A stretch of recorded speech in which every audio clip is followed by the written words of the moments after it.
Oi, gente, tudo bem? Espero que sim. Hoje a gente vai para a nossa penúltima aula dessa frente e a gente vai falar sobre a fisiologia vegetal, que é a fisiologia das plantas, né? Então a gente vai falar das funções que o organismo desses seres vai realizar. Sobre os nutrientes, a gente vai estudar sobre o transporte dentro dos vegetais, estruturas especializadas, hormônios, na próxima aula, né? E como a luz solar vai se relacionar com as plantas. Os hormônios e esse relacionamento da luz solar com a planta, a gente vai ver na próxima aula, que é a última. Então, primeiro a gente vai começar falando sobre a absorção dos nutrientes pelas raízes, né? A gente falou sobre o xilema e sobre o floema em aulas passadas. Então, a gente lembra que no xilema, o xilema vai estar diretamente ligado ao transporte dos nutrientes nos vegetais. Ele é responsável por levar a água e os sais minerais, que são as substâncias inorgânicas. E essas substâncias vão das raízes a todas as partes do organismo. Para essa solução que é extraída do solo, a gente dá o nome de seiva bruta, que também a gente já mencionou em aulas passadas. Os diferentes sais minerais vão ser necessários em quantidades desiguais pelas plantas. Então, a gente vai ter os macronutrientes, ou também podem ser chamados de macroelementos, que são nutrientes inorgânicos e são necessários em abundância.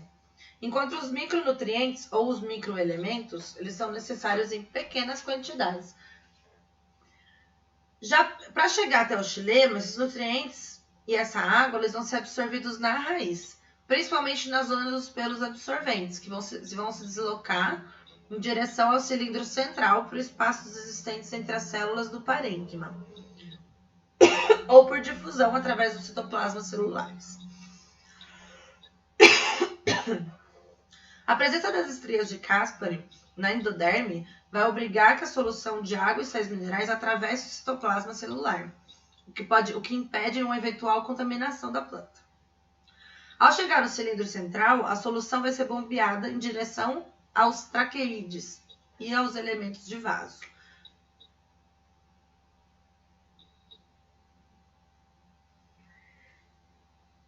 Quando chega quando a condução de água e sais minerais pelo xilema, essa condução, né, dessa água, desses sais minerais, ela é explicada pela teoria da coesão-tensão, que eu vou falar no próximo slide, em outro slide para vocês.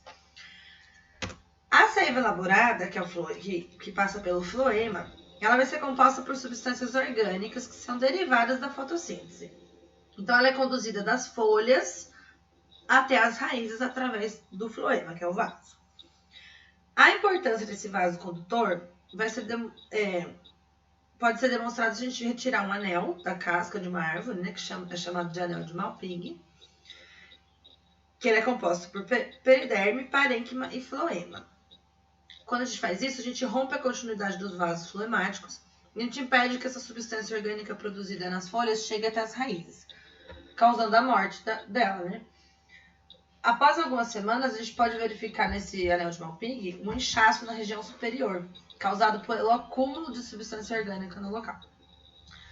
Quando a gente vai explicar essa condução da seiva elaborada pelos vasos floemáticos, a gente vai usar a teoria do desequilíbrio osmótico, que eu também vou mostrar para vocês no próximo slide. Então, vamos falar primeiro da teoria da coesão-tensão. As moléculas de água elas vão se manter unidas por forças de coesão no interior dos vasos xilemáticos, que são finíssimos.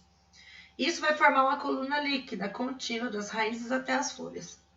Quando as folhas perdem água por transpiração, as células absorvem a água, que é proveniente do xilema, gerando uma força de sucção, que seria a tensão, que vai puxar essa coluna líquida de dentro dos vasos do xilema. E o desequilíbrio osmótico, que explica o transporte da seiva elaborada, ela é resultado da diferença de pressão osmótica nas duas extremidades dos vasos liberianos. Nas folhas, a pressão osmótica sobre os vasos é grande, e seria grande, né? Porque é o local onde as substâncias orgânicas oriundas da fotossíntese vão ser bombeadas para o interior. Nos órgãos consumidores, como as raízes, a pressão osmótica ela vai ser menor, que as substâncias são retiradas do floema para consumo. O fluxo de água através desse gradiente leva junto as substâncias orgânicas da fotossíntese. Agora a gente vai falar um pouco sobre os estômatos e a transpiração. Os estômatos, eles são furinhos que estão presentes na superfície das folhas e têm como principal função permitir a entrada do gás carbônico para a fotossíntese, regulada pela abertura e o fechamento dos estômatos. Esses estômatos, eles são formados por duas células em formato de feijão, que são as células guarda, ou também são chamadas de células estomáticas. Essas células, elas são ricas em cloroplasto, então elas têm clorofila. Essas células recebem suporte de células subsidiárias, que também são chamadas de células anexas ou acessórias. No momento em que acontece a troca dos gases, quando os estômatos estão abertos, né, está acontecendo a transpiração, onde o vapor de água presente na folha vai se dissipar para o ambiente. Essa transpiração ela vai acontecer quando as células guarda elas vão receber íons potássio, a sua pressão osmótica vai aumentar em relação às células vizinhas, que vão absorver muita água, e essas células vão se tornar túrgidas. As microfibrilas de celulose dessas células vão estar orientadas para que, quando elas ficam túrgidas, o ostíolo vai se abrir e vai permitir o fluxo de gases e de vapor d'água, para que quando elas ficarem flácidas, quando a água sai, né, elas ficam flácidas. O poro se fecha, decorrido da saída de íons de potássio.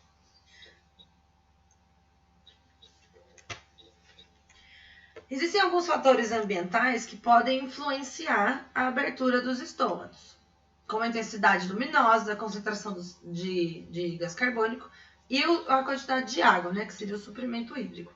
A luz, principalmente a luz que tem um comprimento de onda azul, vai promover a migração de íons potássio para dentro das células guarda e vai permitir a abertura dos ostíolos. Então, por causa disso, na maioria das plantas, os estômatos vão se abrir durante o dia e se fechar durante a noite. Quando vai diminuindo a luz incidente, a taxa de fotossíntese vai cair. Isso vai promover um aumento da concentração de gás carbônico, que é sempre produzido durante a respiração celular.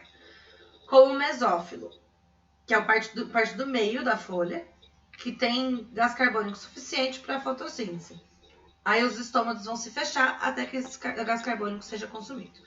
A falta de água no solo também promove a produção de um fito-hormônio, que é chamado de ácido abscísico, que esse ácido ele faz com que os íons potássio deixem as células guarda. Bom, dessa maneira, os estômatos se fecham, mesmo que exista luz para a fotossíntese e os níveis de CO2 estejam baixos nas folhas.